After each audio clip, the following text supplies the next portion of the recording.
Welcome to Fruitful Life Devotion. Today we're going to read from John chapter 2, verses 6 to 8. Nearby stood 6 stone water jars, the kind used by Jews for ceremonial washing, each holding from 80 to 120 liters. Jesus said to the servants, "Fill the jars with water." So they filled them to the brim. Then he told them, "Now draw some out and take it to the master of the banquet." They did so. The miracle where Jesus turns water into wine is the first of his signs that was performed in the public. When the wine was short in the wedding, Jesus' mother approaches Jesus and Jesus gives a set of strange instruction to the servants. He asks them to fill the stone jars with water, and they do so up to the brim. And the water was turned into wine. We all know that. No big words, no big action, no prayer, nothing explicitly done to transform that water into wine. But the miracle happened. Most of the miracles that Jesus performed will have something to signify a point of change in the direction, in the situation. For example, when Jesus wanted to calm the storm, he said, "Be calm, quiet." It became still. That was a point of change. I would like to call it a point of transformation for ease of understanding. And Jesus touched people when they need to be healed. Jesus touched people to raise them from death.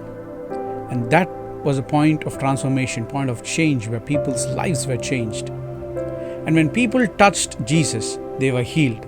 That was a point of change. Jesus said, "Your faith has healed you." That is a point of change, a point of transformation.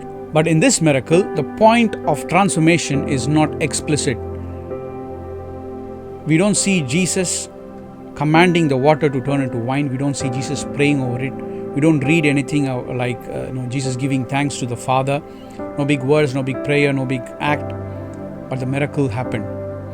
I want to use this and encourage you or remind you rather, and say that we at times wait for a big turning point in our life, a big tada moment in our life that would change our lives forever. Many of us wait for it. For some people it does happen. For some people a big turning point will completely change their lives. But practically speaking, we have in our hands what it takes to change our lives. We don't have to wait for that big turning point in our life.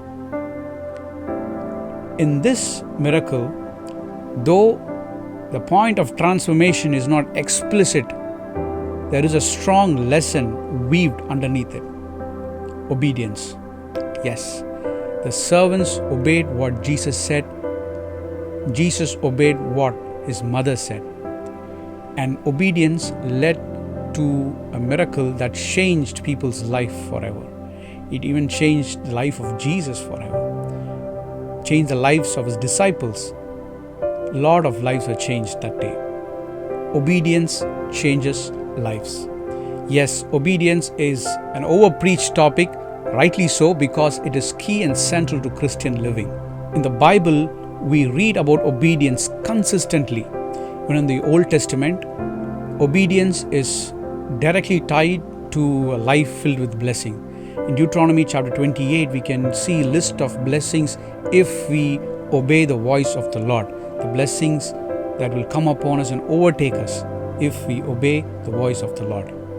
Obedience changes lives.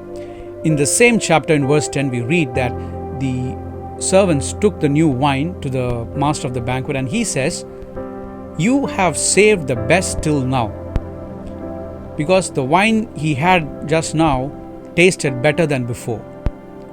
So every time we obey God's word, every time we obey to Jesus, our life becomes better than before. Every time we obey his word, we move closer to God and our lives become better than before. Every time we obey his word, we move closer to his will. We become more aligned to his will and our lives become better than before.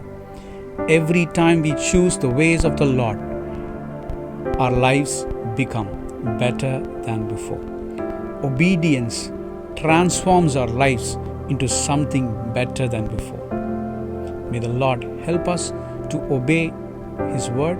May the Lord help us to prioritize obeying His word in our life. God bless you.